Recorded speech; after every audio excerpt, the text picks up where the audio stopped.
Hey, good morning, guys.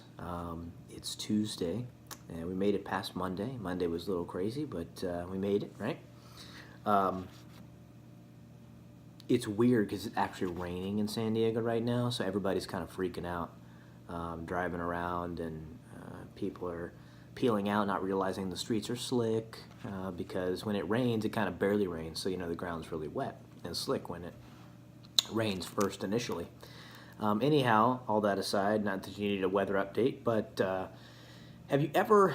I think I maybe mentioned the weather because weather is kind of like our faith. Our faith tends to be up and down. It tends to be hot, cold. It tends to be rainy, where we kind of have doubt in our faith, and we struggle with it a little bit. And I don't know if you've ever read Hebrews 11, and the only reason I turned to it today is because I looked up faith. And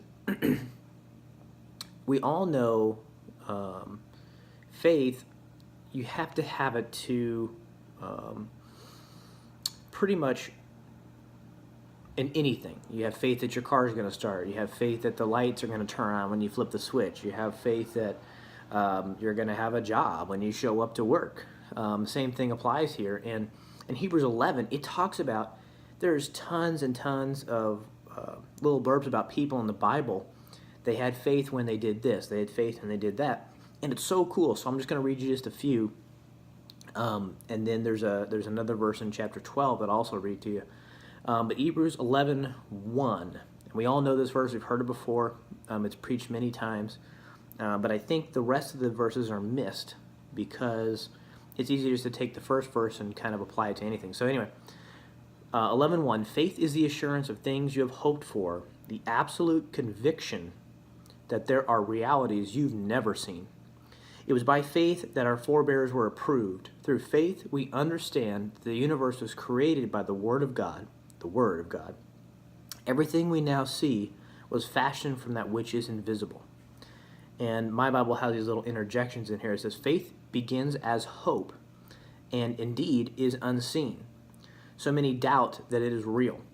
What follows is the proof that faith is a reality that can be trusted. And here's some examples. By faith, Abel presented God a sacrifice more acceptable than his brother Cain's. By faith, Abel learned he was righteous, as God himself testified by approving his offering.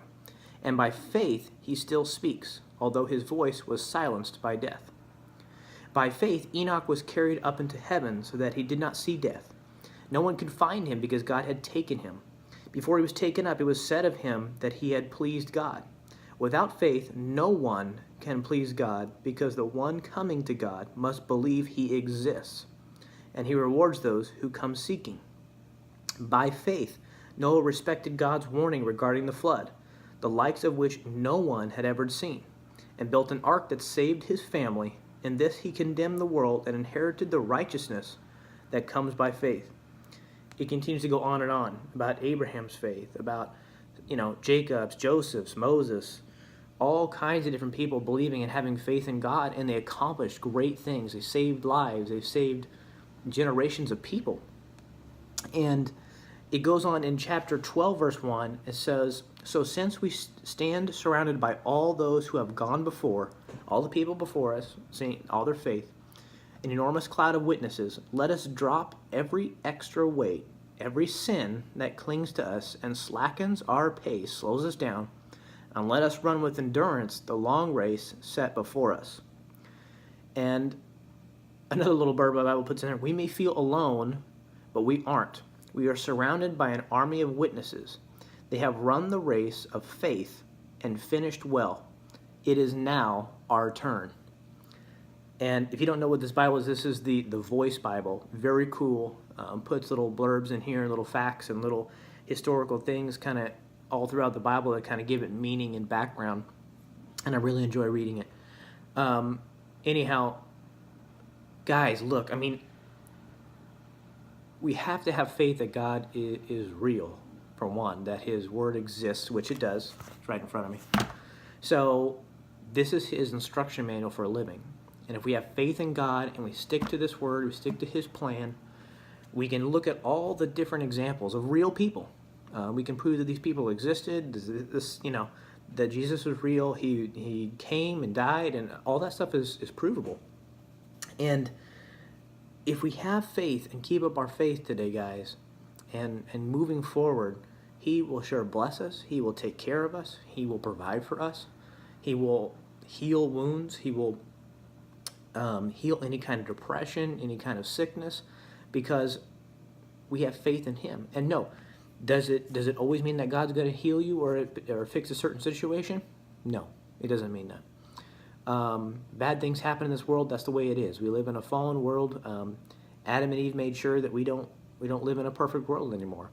And when I get to heaven, I'm going to find out what really happened there. So, because I want to talk to them. So, but anyway, guys, keep your faith up today. Realize that all these. I encourage you to read Hebrews 11 because it talks about all these people who had different kinds of faith. The woman that touched Jesus' feet and she believed that she could get healed, and she was healed because Jesus felt the power draw out of him when she touched him. And so he turns around looking, who touched me? And she believed that she could be healed just by touching his feet. And she was healed. And that's the kind of blind faith that we need to have. I like to think of childlike faith. It's funny because you like to think, oh, I like to have my 6-year-old pray for me because she just believes it's going to happen, right? And so it's bound to happen because she just believes. And I keep thinking to myself, I should have faith like that. I should just believe. Hey, if it's done in heaven, it's done on earth, and that's the power that he has given us, and we need to exercise that power. But it will only be done by faith and by believing in him that he can do it. I hope that made sense today, guys. Be different today. Have faith when no one else will. Believe in God when no one else can, and stand up for your faith and for God, and believe that he can do anything in your life. Be different today, guys. Love you.